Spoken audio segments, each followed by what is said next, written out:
¿Cómo está usted? Buenos días. ¿Cómo le va? Buenos días, buenas tardes o buenas noches, ya sabe, según nos veamos. Oiga, pues mire, bueno, primero gracias. Qué calor ha hecho estos días aquí en la Ciudad de México, ¿no? No sé si lo resintió particularmente anoche.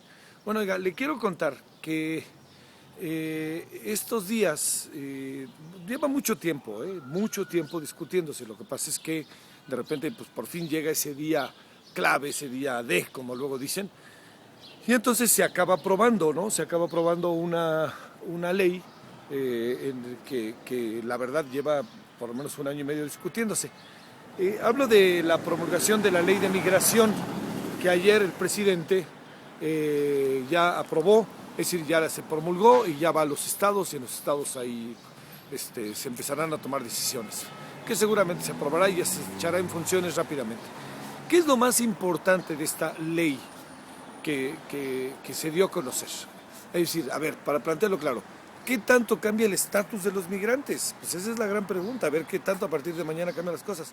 Mire, las leyes anteriores, las leyes previas, no colocaban jamás en ninguno de sus artículos o en sus reglamentos el hecho de que se dijera que estas leyes tenían que colocaban la anuencia, la permisibilidad de los agentes de migración, de las autoridades en su conjunto, de poder agredir o atacar a los migrantes, o sacarles dinero, o ponerlos ante los zetas. No ponía eso la ley.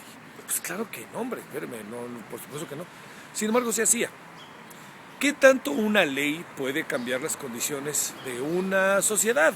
¿Qué tanto puede una ley cambiar de repente, casi, si usted me lo permite, déjeme utilizar la expresión, por arte de magia las cosas? Pues por supuesto que no. Es un asunto de un conjunto de circunstancias las que hacen que eso que está escrito y que es una ley se transforme y sea diferente. Voy a tratar de explicarlo de otra manera, si usted me lo permite. A ver, no hay ley alguna en este país que determine que hay una aval a la corrupción. No hay una ley alguna que permita que haya secuestros. No hay, claro, pero aquí hay un asunto de fondo, hay un asunto que tiene que ver directamente con condiciones de carácter social, de carácter económico y de carácter político y de civilidad.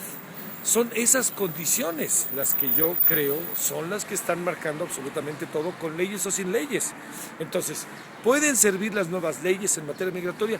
Por supuesto que pueden servir, pero no van a servir solitas. Deben de servir con un conjunto de circunstancias, con un conjunto de elementos que cambien, si usted me permite una expresión, el chip de las autoridades. Es decir, que las autoridades a partir de ahora tengan una actitud diferentes, sean diferentes, marquen las cosas de manera diferente y sobre todo cambien precisamente esa mentalidad de corrupción, de poner a los migrantes con los zetas, de hacer todos los hechos de corrupción que nosotros ya conocemos. Entonces, ¿vale la ley? Primero sí vale, por una razón importantísima. Se puso en la mesa un tema que ha estado sistemáticamente ahí y que puede tener a partir de las leyes hoy una mayor defensa por parte de los migrantes. Pero el gran asunto está en las autoridades. O sea, los delincuentes van a delinquir, pero en buena medida delinquen por una razón fundamental, porque las autoridades mismas generan condiciones para ello y son en muchos casos parte de la delincuencia misma. Ellas son las que le dicen a los zetas, a ver, en este camión van unos cuantos, deténganlos. Pues el hecho de las fosas. O sea, ¿a poco los zetas tienen sistemas de inteligencia y de información tan precisos como para ir a detalle, a saber exactamente por dónde viene el camión y hacia dónde va el camión? Por supuesto que hay toda una información y que los van, como se dice, poniendo. Entonces, importantísimo lo de ayer, créamelo sin duda alguna. Es una importancia, que es un elemento nuevo que además por encima de todo a los migrantes les genera una enorme ventaja. Es decir, ellos ya no, la actividad migrante es una actividad en donde se les criminaliza. Los migrantes ya pueden tranquilamente desarrollar sus actividades aquí y no se les va a correr y no se les va a colocar contra la pared sistemáticamente. Eso es un gran avance, ese es un asunto importante. Pero lo más relevante va a seguir siendo la relación que se guarde con las autoridades, lo que las autoridades hagan, porque le digo, ninguna ley decía antes de esta promulgación, de que se podía atacar a los migrantes o secuestrar o extorsionarlos, y sin embargo se hacía. Entonces el asunto es el chip. Se depuraron algunos elementos de justicia, sin duda alguna relevantes. Un asunto final. El presidente pide de manera muy clara que Estados Unidos haga lo propio. Yo creo que sí, Estados Unidos debe ser lo propio, pero déjeme plantearle un asunto que nos lo consideramos, o sea, me parece que es para considerar, pongámoslo en la mesa. No es lo mismo ser un país de cruce que un país de destino.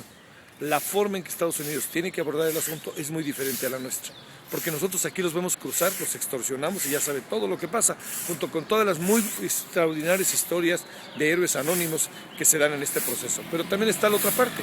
Estados Unidos tiene que ver las cosas de manera totalmente diferente, y esa manera de verlo diferente tiene que ver con que ellos son país de destino final, no de cruce, y eso hace que haya otro tipo de variantes.